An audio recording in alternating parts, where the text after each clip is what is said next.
Spanish football club Barcelona কেনার জন্য আগ্রহী সৌদি আরবের ক্রাউন প্রিন্স মোহাম্মদ বিন সালমান। 10 বিলিয়ন ইউরো বিনিয়োগ করার ইচ্ছে সৌদি যুবরাজের, এমনটাই দাবি বিভিন্ন স্প্যানিশ গণমাধ্যমের। এই প্রস্তাব বার্সেলোনার প্রায় 2.5 বিলিয়ন ইউরোর ঋণ মেটাতে সহায়ক হবে এবং সৌদির ক্রাউন প্রিন্সকে ক্লাবের পূর্ণ নিয়ন্ত্রণ দিবে।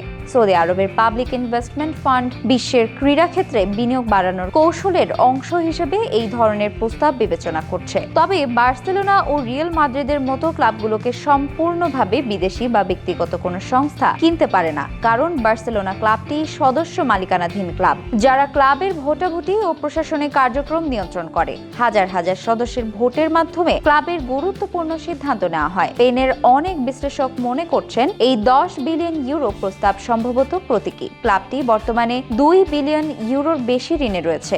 যদি এই মেগা ডিল সম্পন্ন হয় তাহলে ক্লাবটি অর্থনৈতিকভাবে চাপমুক্ত হবে বলে ধারণা করা হচ্ছে।